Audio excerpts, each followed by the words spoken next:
semana pasada vimos el capítulo 4 acerca de Jesús cuando tiene este encuentro con la mujer samaritana en su camino, en donde es necesario, donde él sale de Judea y se fue otra vez a Galilea, dice la Escritura, pero es necesario que pasara, le era necesario pasar por Samaria, y tuvo este encuentro con la mujer samaritana y después ahí mismo en Galilea tuvo este encuentro con el hijo de un noble, el hijo del hijo de uno de los siervos del rey, y es donde también Dios obra en un milagro y en sanidad en la vida de este joven, y también pues nos habla acerca de la adoración y lo que vimos la semana anterior de la mujer samaritana. Y en este día vamos a estudiar el capítulo 5, que es justamente una historia muy bonita, muy hermosa, que nos enseña mucho y que queremos estudiar el día de hoy para poder aprender de ella, de la palabra de Dios. Y dice la Escritura en el capítulo 5, después de estas cosas había una fiesta de los judíos y subió Jesús a Jerusalén. Y ahí en Jerusalén, cerca de la puerta de las ovejas, en un estanque llamado en hebreo Betesda, el cual tiene 5 pórticos, en estos yacía una multitud de enfermos, ciegos, cojos y paralíticos que esperaban el movimiento del agua, porque un ángel descendía de tiempo en tiempo al estanque y agitaba el agua, y el que primero descendía al estanque después del movimiento del agua quedaba sano de cualquier enfermedad que tuviese. Y había allí un hombre que hacía 38 años que estaba enfermo. Cuando Jesús lo vio acostado y supo que llevaba ya mucho tiempo así, le dijo: ¿quieres ser sano? Vamos a orar y darle gracias a Dios por este tiempo. Gracias, Dios, por tu palabra. Gracias porque tu palabra es viva y es eficaz, Señor. Tu palabra nos conforta, tu palabra, Señor, nos edifica, tu palabra nos anima, nos alienta, pero también tu palabra nos exhorta, Señor, a seguir tus mandamientos, a vivir en tu voluntad y a hacer, Señor, tu voluntad, Dios. Usa nuestras vidas, Señor, para el día de hoy estudiar, Señor, tu palabra, y que todos seamos edificados, Señor, según tu Espíritu Santo, porque sabemos que el que hace la obra, Señor, es tu Espíritu. Padre, quien mueve los corazones, Señor, es tu Espíritu. Gracias, Señor, por este tiempo y gracias por la vida de tu iglesia, de mis hermanos. Bendícelos, Señor, en el nombre de Jesús. Amén. Amén. Es una historia que tiene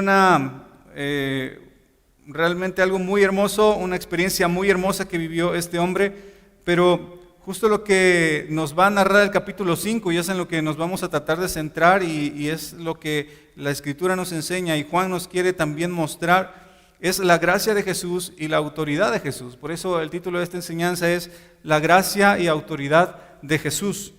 La gracia y autoridad de Jesús. Dice Juan que pasadas estas cosas, después de estas cosas que acontecieron, como ya leímos en el capítulo 4, pasó un periodo de tiempo, no sabemos qué tanto, pero pasadas estas cosas, recordando cuando Jesús va a Galilea y su trayecto y tiene este encuentro con la mujer samaritana, pues pasa un periodo de tiempo y viene, dice Juan, una fiesta de los judíos. No nos dice qué fiesta, de qué fiesta se está hablando aquí, de qué fiesta se está tratando. Muchos apuntan a que era la fiesta de la Pascua, ¿no? Pero no hay una evidencia como tal y Juan no se centra en la fiesta que se está viviendo en este momento, sino que simplemente nos dice que hay una fiesta de los judíos, ¿sí? Y fíjense que los judíos debían ir a Jerusalén para ciertas fiestas. Una de ellas era la Pascua, la otra es el Pentecostés y otra es la fiesta de las enramadas, ¿no? Pero por cuestión de tiempo, los años que Jesús estuvo en la tierra, muchos apuntan a que fue la Pascua. Aquí lo que vemos no es tanto el enfoque, Juan no se enfoca tanto en la fiesta, sino se enfoca en lo que pasó durante estos momentos y estos precisos momentos que vive este hombre y también el encuentro de Jesús y esta desafortunada, vamos a llamarla así, disputa entre los fariseos y Jesús, buscando tratando de negar la autoridad de Cristo. Nos dice Juan que pasadas estas cosas, ahí justamente en Jerusalén, cerca de la puerta de las ovejas, había un estanque llamado en hebreo Betesda. La puerta de las ovejas era un lugar donde, era justamente una puerta, un lugar donde pasaban por ahí, como en términos arquitectónicos, una puerta donde pasaban, por así decirlo, las personas con sus ovejas, y estas ovejas eran llevadas al templo para ser sacrificadas, y así se llamaba la puerta de las ovejas, ¿no? Este lugar. Y justamente en este lugar de las puertas de las ovejas se muestra el Cordero de Dios, quien iba a ser sacrificado por nosotros, por ti y por mí, por amor a nosotros, ¿no? Y se muestra el Cordero de Dios, y no solo se muestra y camina por ahí, sino dice que había en este lugar llamado Betesda, y me encanta el significado de la palabra Betesda. Betesda significa casa de gracia. Si a ustedes les gusta anotar y tener por ahí sus anotaciones, Betesda significa casa de gracia. Dice la Escritura, y dice Juan, nos narra que ahí había un pequeño estanque donde había muchísimos enfermos. Dice el versículo 3, yacía una multitud de enfermos. Una multitud de enfermos. Quiero que esto lo ponga usted en su mente y lo tenga contemplado en su imaginación. Un lugar donde hay un pequeño estanque, pero alrededor de ese estanque hay muchos enfermos. Hay muchos enfermos. ¿A qué olería ese lugar? ¿Cómo se vería ese lugar? ¿Cómo estaría ese lugar donde está la multitud de enfermos? Dice la Escritura, una multitud, no 5, no 10, no 15, una multitud de enfermos, los cuales eran personas que tenían mucho dolor, había mucho sufrimiento, y lo único que esperaban estos hombres era el movimiento del agua. Dice que la Escritura y se entiende y le adjudican al movimiento del agua a un ángel, el cual desciende y de tiempo en tiempo, dice, no siempre, no días, no todos los días, no todos los domingos, no todos los jueves, sino de tiempo en tiempo. O sea que no se tenía un tiempo exacto, ¿no? Podían ser 10 días, podían ser 15 días, podía ser un mes, podía ser medio año, pero de tiempo en tiempo descendía un ángel y movía esas aguas, y entonces todo aquel que llegaba después del movimiento de esas aguas quedaba sano. Era un lugar muy interesante, ¿no? Demasiado interesante, quizás no muy agradable y quizás no muy, para usted, para mí, muy atractivo para ir a visitar. No podría ser como un lugar turístico, ¿no? O a quién le gustaría, por ejemplo, o quién de entre semana dice, pues yo voy a ir al Seguro Social o voy a ir a donde están los enfermos a ver qué hay, ¿no? Y cómo están. Nadie, ¿verdad? Solamente cuando estamos enfermos es que pisamos esos lugares.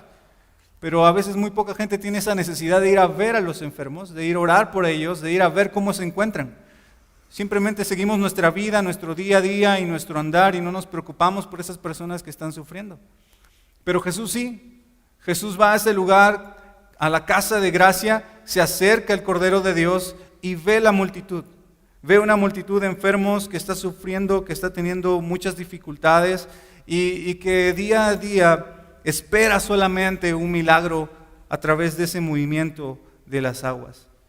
Dice Juan que había un hombre que tenía 38 años, no nos dice su edad, pero nos dice cuánto tiempo estaba pasando con esta enfermedad, 38 años con una enfermedad, y buscaba el milagro. Nosotros cuando de repente nos da una tos, una gripa, algún dolor de cabeza, ya queremos que se acabe, ¿no? Imagínese 38 años sufriendo una terrible enfermedad. 38 años y esperando solamente una oportunidad para ser sano. Pero esa oportunidad no era fácil. Bajaba el ángel, movía las aguas y era una multitud de enfermos. Era solamente una oportunidad, era como quizás ganarse la lotería, ¿no? Y entonces los enfermos tenían que correr a ese estanque, tenían que bajar hacia ese estanque. Había ciegos, había sordos, había quizás mudos, paralíticos, como este hombre que quizás no se podía mover porque más adelante Jesús le dice, toma tu lecho y vete, ¿no? Y anda. Toma tu cama, toma tu camilla y párate y levántate, ¿no?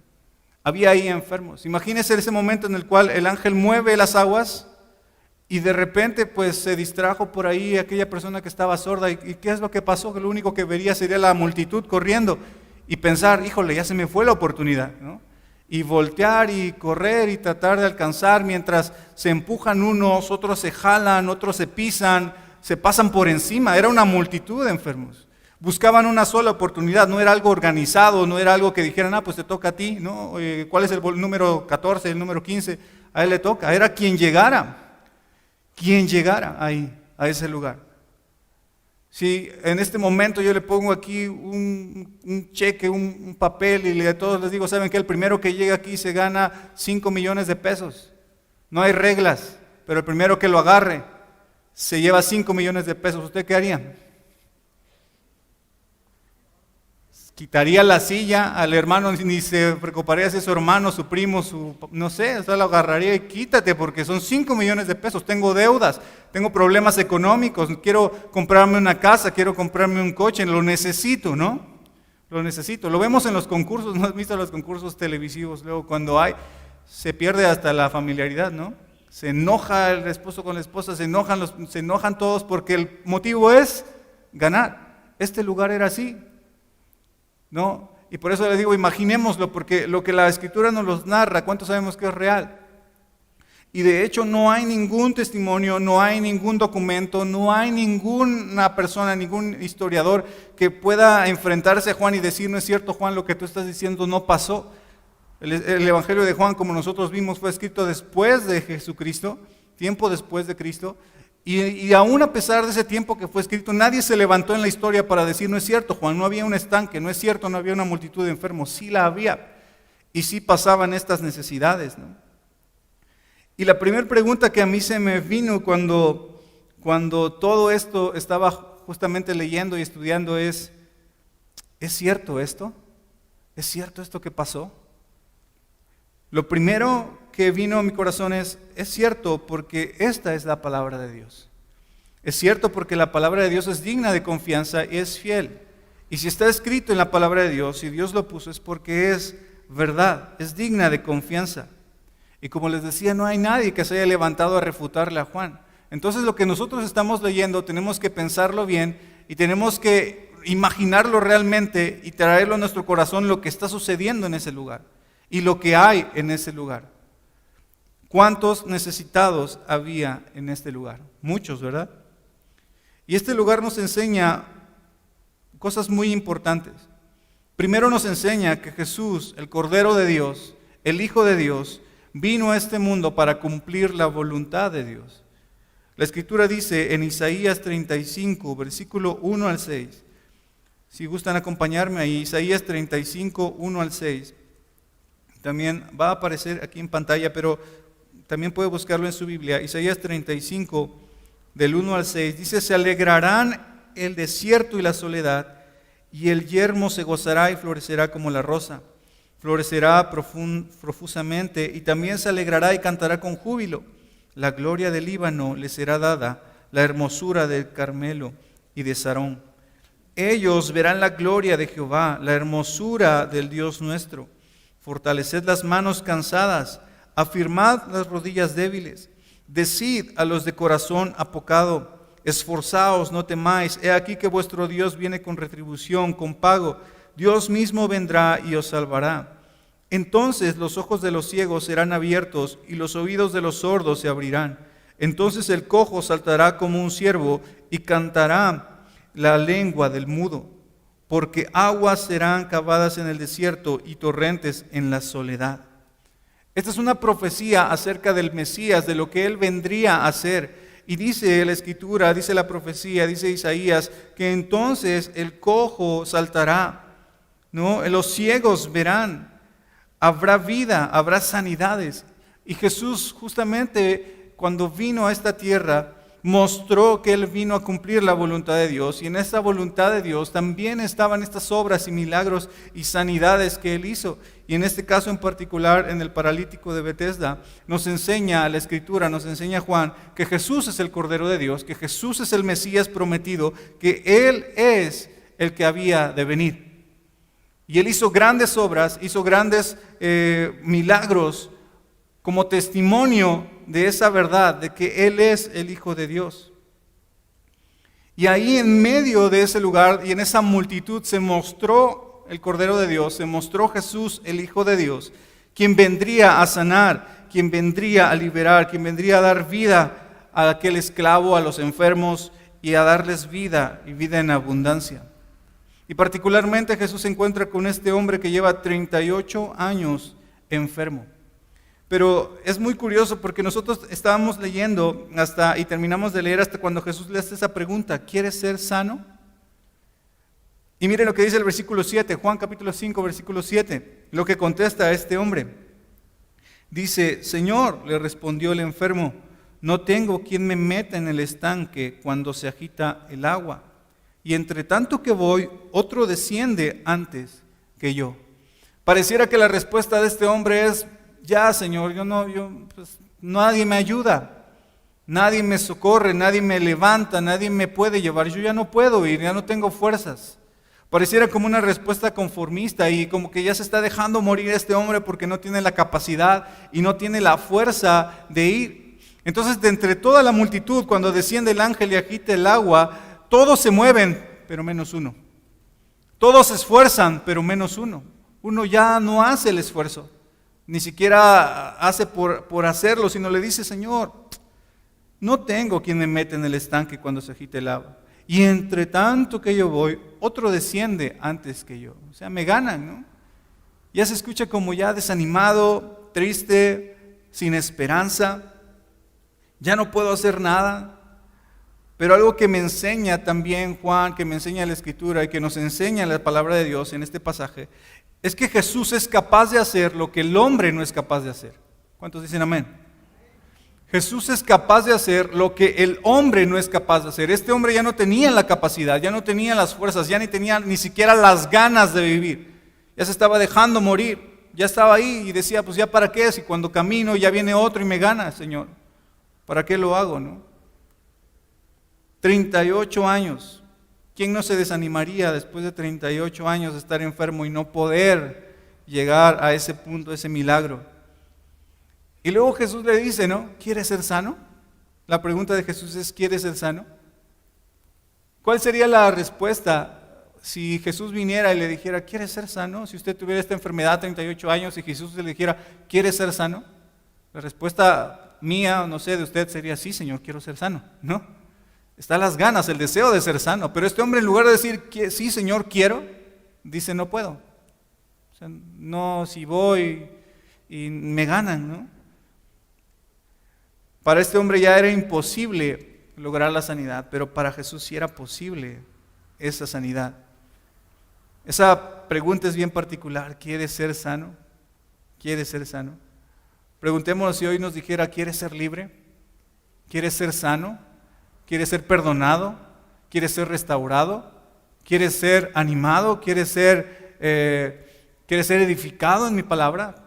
Si Jesús nos dijera eso, ¿qué diríamos? Señor, no tengo tiempo para ir a la iglesia.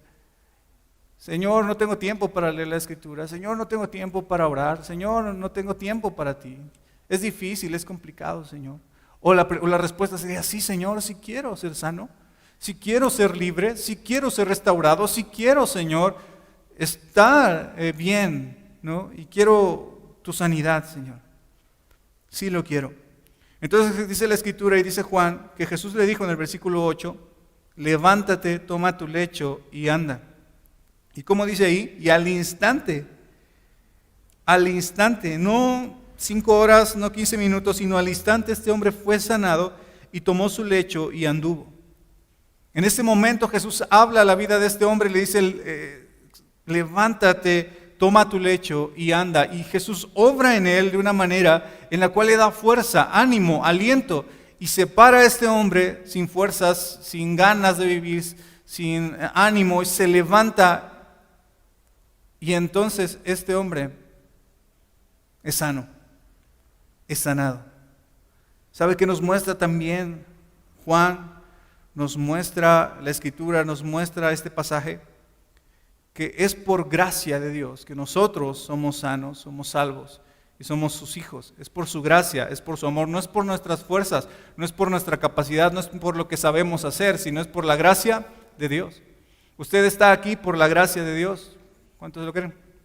Si usted está en este lugar, no es por lo bueno que usted y yo somos, no es por lo grande que usted y yo somos, no es por la posición que tenemos, no es por lo que hacemos, sino es por la gracia de Dios.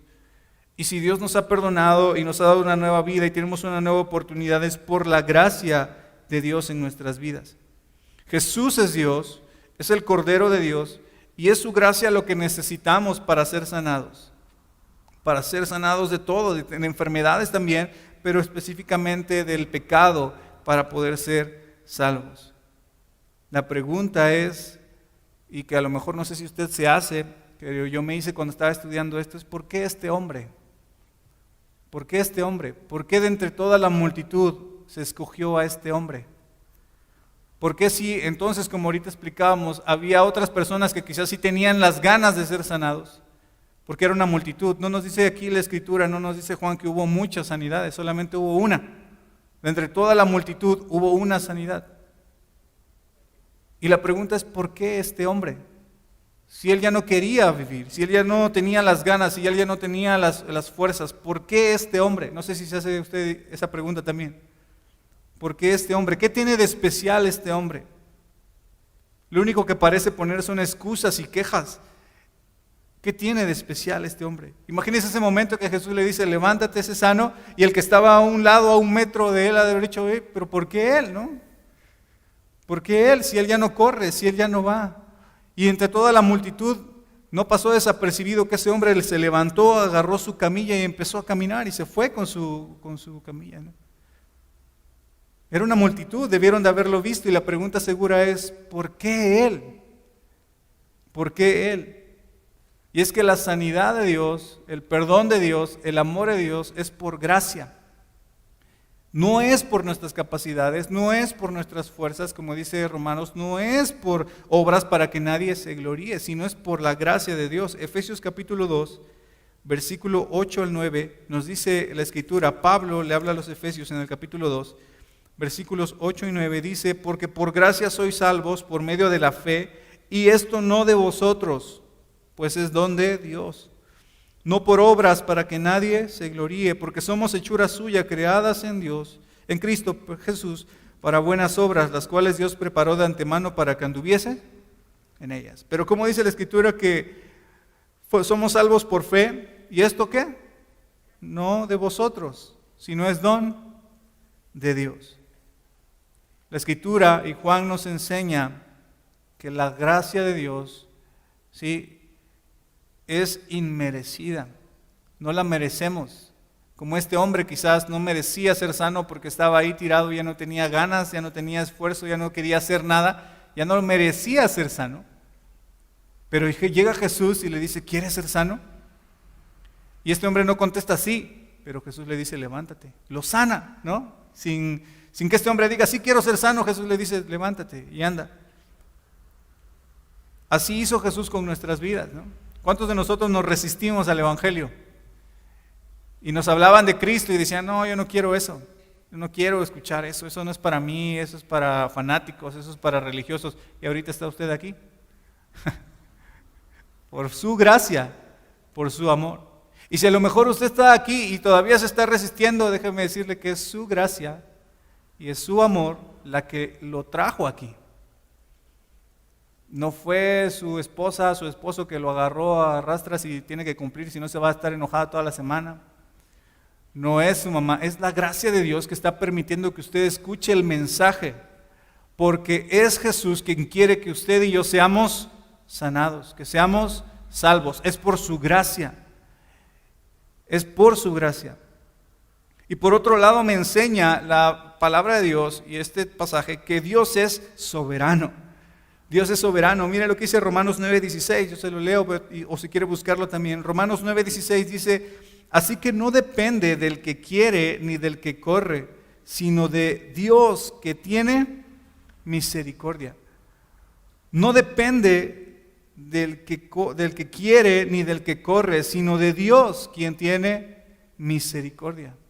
La salvación, la sanidad, la obra de Dios en nuestras vidas no depende de nuestros esfuerzos. No depende de lo que nosotros hacemos, no depende de nuestra gran determinación por querer ser salvos, porque no podemos ser salvos por nosotros mismos, sino depende de Dios que tiene misericordia. Y que en su misericordia nos ha amado, nos ha enviado su palabra, y hoy podemos nosotros regocijarnos en su presencia, así como ese hombre.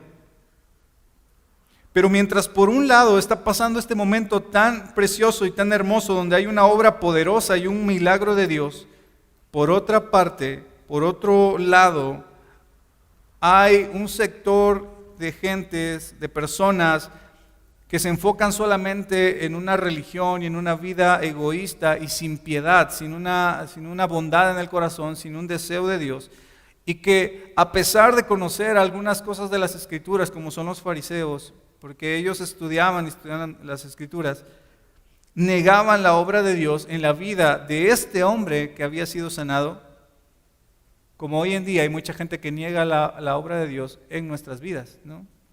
Que muchos se niegan a creer que Jesús le ha cambiado y me ha cambiado. Y se niegan a creer que Jesús es real, ¿no? Y se llegan llegan a negar, y se niegan a creer que Jesús es el Hijo de Dios. Dice en el capítulo 5, del versículo 10, vamos a leer Juan 5, 10, en adelante, dice: entonces los judíos dijeron a aquel que había sido sanado: es día de reposo, no te es lícito llevar tu lecho. Y él les dijo: el que me sanó, él mismo me dijo, toma tu lecho y anda. O sea, lo que está diciendo este hombre es, ¿sabes qué? Quien me sanó, él me sanó con esa autoridad. Él tiene la autoridad de decirme, toma tu lecho y anda. Y si yo lo tengo es porque quien me sanó con esa autoridad, tiene la autoridad para dirigir mi vida. Tiene la autoridad para decirme lo que debo de hacer y yo hacer lo que Él me está pidiendo. Pero entonces dice el versículo 12, entonces le preguntaron: ¿quién es el que te dijo, toma tu lecho y anda? Y el que había sido sanado no sabía quién fuese, porque Jesús se había apartado de la gente que estaba en aquel lugar. Después le halló Jesús en el templo y le dijo: mira, has sido sanado, no peques más para que no te venga cosa peor. El hombre se fue y dio aviso a los judíos que Jesús era el que le había sanado. Y por esta causa los judíos perseguían a Jesús y procuraban matarle, porque hacía estas cosas en el día de reposo. Y Jesús le dijo: mi Padre hasta ahora trabaja y yo trabajo. Pero por esto, los judíos aún más procuraban matarle, porque no solo quebrantaba el día de reposo, sino que también decía que Dios era su propio Padre, haciéndose igual a Dios. Haciéndose igual a Dios. Hubo una obra, un milagro, una sanidad sorprendente en este hombre, y de repente aquellos fariseos, en lugar de ver la obra de Dios, vuelven a su religión, vuelven a su pensamiento humano, se enfocan solamente en una vida egoísta, casi diciendo: bueno, ¿quién te sanó? Porque él no tiene la autoridad, nosotros tenemos la autoridad, él no debe de sanar, nosotros debemos de ver quién. Una cuestión egoísta, y en lugar de enfocarse en la obra de Dios, de enfocarse en lo que Dios está haciendo en la vida de este hombre y lo que Dios hizo en la vida de este hombre, y entonces lo andan buscando, y este hombre dice: bueno, no sé quién fue. Pero después Jesús encuentra a este hombre, ¿en dónde? En el templo. Y esto me habla de que este hombre era una fiesta, y cuando iban a la fiesta iban a ofrecer justamente los sacrificios en agradecimiento, en alabanza, en adoración a Dios. Y esto me habla de que este hombre estaba agradecido con Dios. Estaba agradecido con el Señor por ese milagro que había en su vida. ¿Cuántos estamos agradecidos con Dios por lo que ha hecho en nosotros? ¿Sí? Por darnos vida, por darnos sanidad en nuestra alma, en nuestro corazón, y darnos salvación. Y este hombre está ahí en el templo y Jesús se lo encuentra y le dice: mira, ¿sabes qué? Vete, no peques más, has sido sanado para que no te venga otra cosa peor. ¿Qué es peor que una enfermedad, amados hermanos?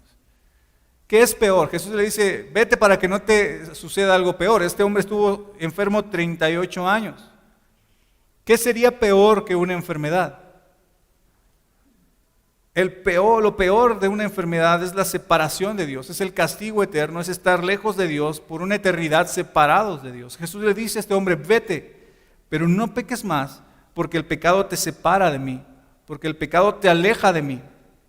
Ahora ya estás juntos, ¿no? Ya estás incluido, ya has sido sanado. No peques más. Amados hermanos, si Jesús ya nos sanó, si Jesús ya nos perdonó, si Jesús ya nos restauró, no volvamos a ese lugar de donde Él nos sacó.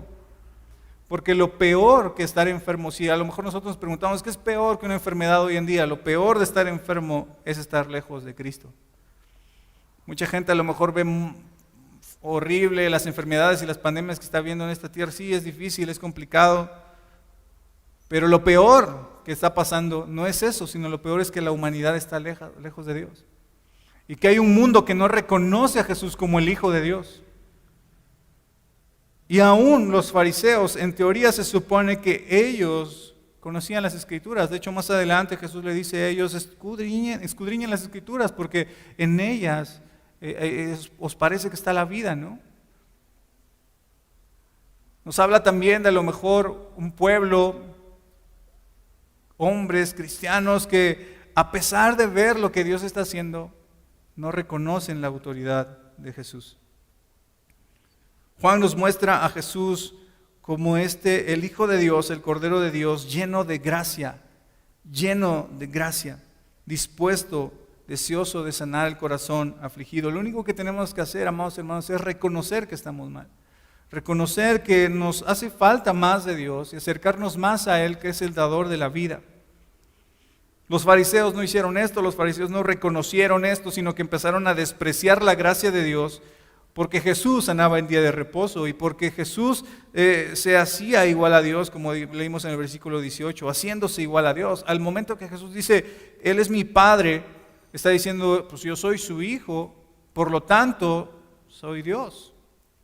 Entonces los fariseos se enojan y dicen, bueno, sana en día de reposo y aparte se hace igual a Dios, pues procuraban matarle, porque rechazaban la autoridad de Jesús, rechazaban la gracia de Jesús. Pero ¿cuántos sabemos que Jesús es Dios? Y Él es el único que mediante su gracia puede sanarnos y con su autoridad puede salvarnos. Solamente Él, ¿no? Y entonces Jesús entra en una discusión aquí con los fariseos. Y hay una discusión aquí con los fariseos. Y yo le invito a que después lo lea usted en su casa, pero Jesús lo que hace en esta discusión, en este momento, aunque no lo tiene que hacer, no tiene necesidad de hacerlo porque Él es Jesús y es el Hijo de Dios, Él da ciertas evidencias de que es el Mesías y de que es el Cristo, el Hijo de Dios, ¿no? La primera, y en esta parte que sigue del versículo 19 al versículo 46, podemos dividirlo en tres partes. La primera parte es cómo Jesús se define, cómo Jesús define quién es Él. También podemos ver qué es lo que Jesús muestra, qué es lo que Él quiere hacer. Y también nos enseña Jesús y habla Jesús acerca de estas evidencias. Entonces, si nosotros vamos paso a paso para ir ya terminando este estudio, dice del versículo 19 al 20, Jesús define quién es Él. Dice, respondió entonces Jesús y les dijo, de cierto os digo, no puede el Hijo hacer nada por sí mismo, sino lo que ve hacer al Padre. Porque todo lo que el Padre hace, también lo hace el Hijo igualmente. Porque el Padre ama al Hijo y le muestra todas las cosas que Él hace, y mayores obras que éstas le mostrará. De modo que vosotros os maravilléis. La relación de Jesús con Dios es como un padre a un hijo. Son uno solo. Jesús conocía los planes de Dios y Él en obediencia actuaba. Por lo tanto, aunque estos hombres lo acusaban de blasfemos, Jesús no blasfemaba porque Jesús es el Hijo de Dios. En dado caso, quienes estaban blasfemando eran estos hombres porque tachaban a Jesús como hombre y lo bajaban de su deidad, de su grandeza de Dios, lo querían poner como un hombre y Jesús es Dios. Entonces, justamente más blasfemos eran ellos que negaban a Jesús y que negaban que Jesús es Dios. En estos versículos Jesús define quién es Él y luego en el versículo 21 al 23 define lo que quiere hacer. Dice, porque como el Padre levanta a los muertos y les da vida, así también el Hijo a los que quiere da vida. Porque el Padre a nadie juzga, sino que todo el juicio le dio al Hijo para que todos honren al Hijo como honran al Padre. El que no honra al Hijo, no honra al Padre que le envió. Aquí Jesús se atribuye como juez, algo que solamente Dios es. Y cuando Él dice, entonces, yo soy juez, Dios me ha dado la capacidad de juzgar, es porque Él está diciendo, yo también soy Dios, yo soy Dios. Y es por eso el escándalo, porque estos hombres no entendían que Jesús tenía la autoridad y el poder como Hijo de Dios. Y Él entonces dice lo que quiere hacer. ¿Y qué es lo que quiere hacer? Así como el Padre levanta a los muertos y les da vida, así también el Hijo del Hombre les quiere, a los que quiere, da vida. Y cuando hablamos de los muertos, sí, no hablamos del muerto físicamente, sino espiritualmente. Jesús quiere venir y dar vida a aquel que está muerto. Y Él es juez. Sí, Él tiene la capacidad de juzgar, pero Él tiene la capacidad también de dar vida y salvación. Y después de esto, de estar hablando ahí en el versículo 24 al 29, ¿no? Dice, de cierto os digo, el que oye mi palabra y cree al que me envió tiene vida eterna y no vendrá a condenación, mas ha pasado de muerte a vida. Miren, hablando de la vida espiritual. De cierto os digo, viene la hora y ahora es cuando los muertos oirán la voz del Hijo de Dios y los que la oyeren vivirán. Porque como el Padre tiene vida en sí mismo, así también ha dado al Hijo el tener vida en sí mismo. Y también le dio autoridad a hacer juicio por cuanto es Hijo del hombre. No os maravilléis de esto, porque vendrá la hora cuando todos los que estén en los sepulcros oirán su voz, y los que hicieron lo bueno saldrán a resurrección de vida, mas los que hicieron lo malo a resurrección de condenación. Solo en Jesús hay vida, solo en Él hay perdón. Él tiene la autoridad para juzgar, tiene la autoridad para perdonar. Y todos al final de los tiempos reconocerán al Señor. ¿Sí? Todos nosotros al final de los tiempos, los que han creído, los que no han creído, dice que toda rodilla se doblará y toda lengua confesará que Jesús es el Señor. O sea que al final de todo, todos se van a someter a su señorío, porque Él es Dios, porque Él es el Señor, porque Él tiene la autoridad. Y entonces Jesús presenta las evidencias y dice, una de las evidencias es, bueno, ustedes no me quieren creer, no quieren creer que yo soy el Hijo de Dios. Bueno, Juan el Bautista es una evidencia que él vino a dar testimonio, del versículo 31 al 33. Dice, si yo doy testimonio acerca de mí, mi testimonio no es verdadero. Otro es el que da testimonio de mí, y sé que el testimonio que da de mí es verdadero. Vosotros enviasteis mensajeros a Juan, y él dio testimonio de la verdad. Jesús no necesita testigos, Él es el Hijo de Dios, pero aún así Él dice, bueno, ¿quieren evidencias? Ahí está Juan el Bautista, él dio testimonio de mí cuando dijo, he aquí el Cordero de Dios. También dice Jesús en el versículo 36, mas yo tengo mayor testimonio que el de Juan, porque las obras que el Padre me dio para que cumpliese, las mismas obras, ¿no?, que yo hago, dan testimonio de mí que el Padre me ha enviado. Dice Jesús, bueno, está Juan el Bautista, no le quieren creer a Juan el Bautista. Bueno, miren las obras que estoy haciendo, me las ha dado el Padre, me ha dicho el Padre que las haga, yo las estoy cumpliendo. Son obras, son milagros, ¿no? Y son grandes milagros. Cuando Jesús más adelante da de comer a una multitud y sana enfermos y levanta a paralíticos y expulsa demonios, ¿quién haría eso hoy en día? Nadie, ¿no? Ni en aquel tiempo ni hoy en día lo podría hacer alguien, sino solo la autoridad de Jesús. Y dice Cristo, bueno, ni en Juan el Bautista quieren creer, no quieren creer en las obras que estoy haciendo. Bueno, mi Padre da testimonio de mí, versículo 37, también el Padre que me envió ha dado testimonio de mí. Nunca habéis oído su voz, ni habéis visto su aspecto, ni tenéis su palabra morando en vosotros, porque a quien Él envió, vosotros no creéis, ¿no? Y dice Jesús, mi Padre, Dios mismo da testimonio de mí. Los judíos decían que para creer en la palabra de una persona tenía que haber de 2 a 3 testigos. Bueno, Jesús aquí presenta 3 y uno más. Todavía dice Jesús en el versículo 39, escudriñad las Escrituras porque a vosotros os parece que en ellas tenéis la vida. Y ellas son las que dan testimonio de mí. Y no queréis venir a mí para que tengáis vida. Aquí el problema de estos hombres no es que tuvieran falta de fe. El problema de estos hombres no es que, ¿por qué no creen? ¿No? Uno se pregunta, ¿por qué no creen? ¿Saben cuál es el problema de estos hombres? El problema de estos hombres es que no tienen amor por Dios, que no aman al Señor, que no aman a Dios y que al no reconocer a Jesús están demostrando que no amaban a Dios, que lo único que querían era vivir una religión y seguir según sus normas, pero no tenían un amor sincero a Dios. Estos hombres, después de haber escuchado las evidencias, aún así no quieren recibir el testimonio de Dios y la gracia de Dios y se niegan a recibir la autoridad de Jesús. Dice ahí el versículo 42, Jesús les dijo, mas yo os conozco que no tenéis amor de Dios en vosotros. Si casi lo que les está diciendo, si ustedes amaran a Dios, reconocerían quién soy y darían gracias y darían gloria a Dios, ¿no? Y se rendirían. Amados hermanos, hay tanto engaño hoy en día, hay tanto engaño en estos tiempos. Hay muchos hombres que se levantan y dicen yo soy el Cristo. Anda por ahí, no me acuerdo si en El Salvador se le acaba de levantar un hombre que dice que él es Jesús, ¿no? Y está haciendo una secta, se está levantando Y va a haber más así. Dice la Escritura que vendrán falsos cristos, ¿no? Y de hecho vendrá el anticristo y muchos van a ser engañados. ¿Cuántos saben esto? ¿No? La Escritura dice que muchos van a ser engañados. Pero ¿quiénes van a ser engañados? Aquellos que no aman a Dios verdaderamente, quienes no han reconocido la gracia de Dios y que no se han sometido al señorío de Jesús. Por eso el Señor nos exhorta a reconocer su gracia, a entender que no es por nuestras fuerzas, no es por lo que nosotros hacemos, sino es por su grande misericordia, es su grande amor, y someternos a su autoridad, porque Él es el Hijo de Dios.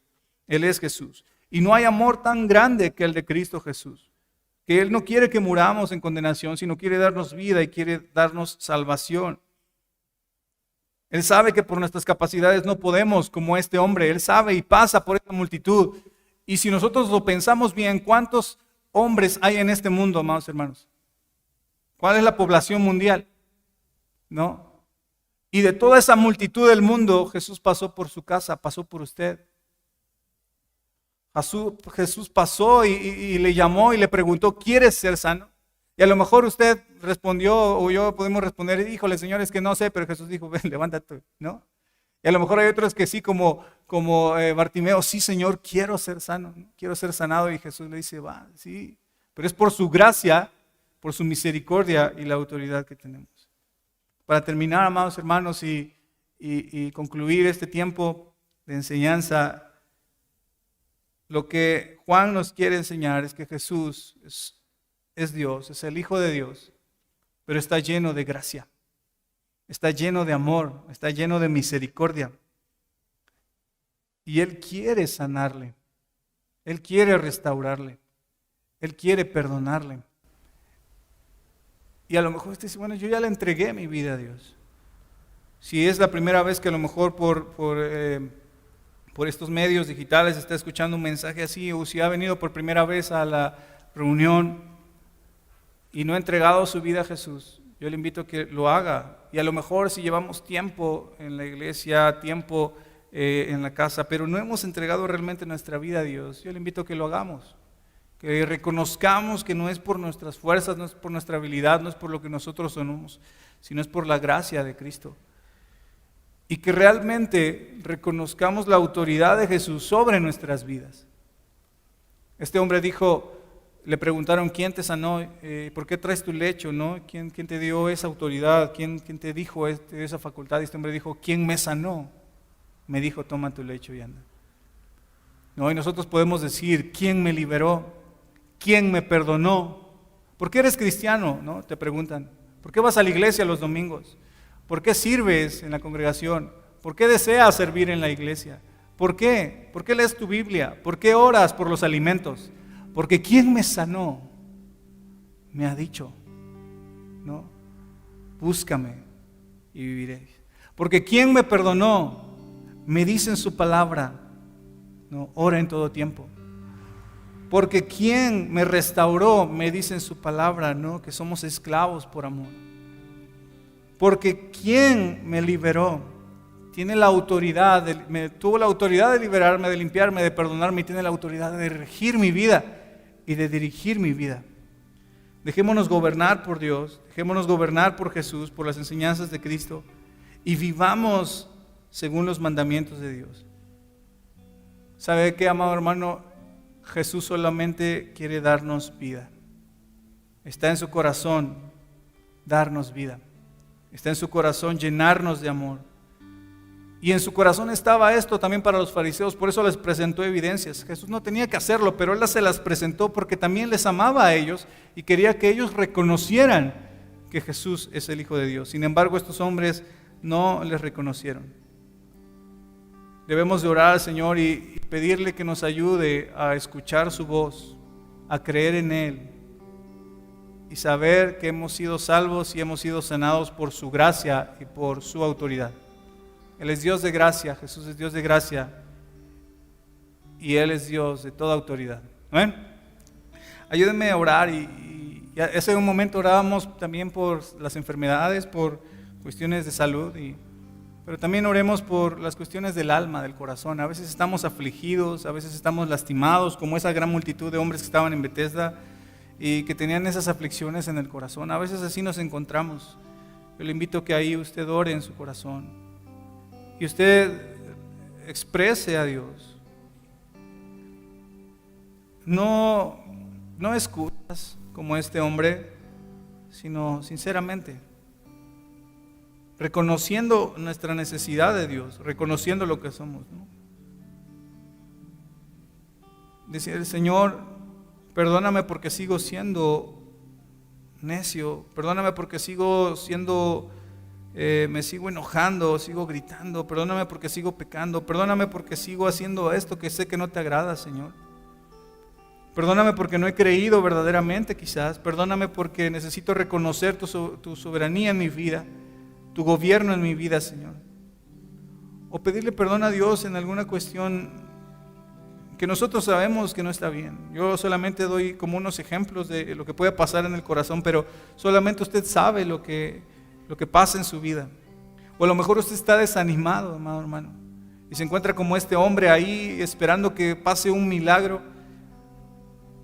y se esfuerza tanto cada día, Está bien que trabajemos, está bien que hagamos nuestra parte de la que nos corresponde, pero también está muy bien que reconozcamos que es por la gracia de Dios. Y Dios quiere restaurar su vida. Anime su corazón. No caiga en desaliento. Anime su corazón. Dios está con usted.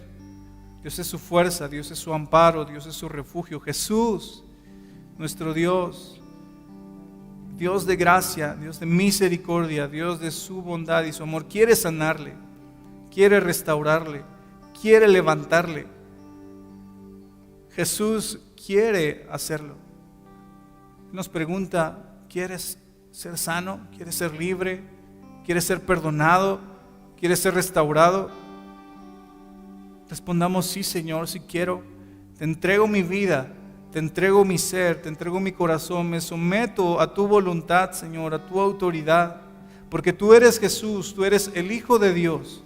Gobierna mi vida, Señor.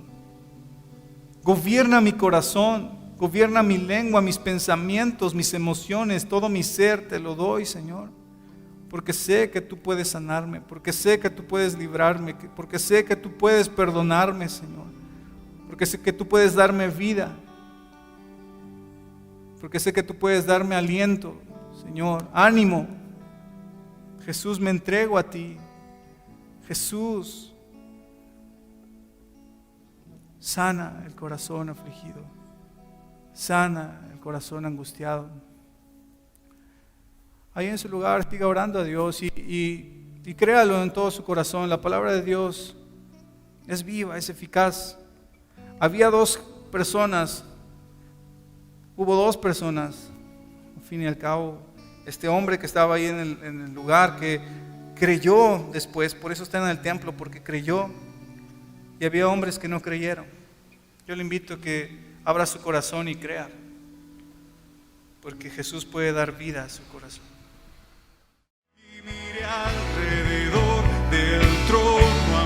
Hoy escuchaste un mensaje de amor. Deseamos ser de bendición a tu vida. Si deseas más información o asistir a nuestras reuniones de manera presencial, contáctanos en www.casadoracionoaxaca.com, en YouTube, Facebook o Instagram, @Casa de Oración Oaxaca, o envía un mensaje de WhatsApp al 951-651-7762. Recuerda, Dios tiene el control de todo. Cree y pon tu confianza en Él. Gracias por tu atención. Que Dios te bendiga.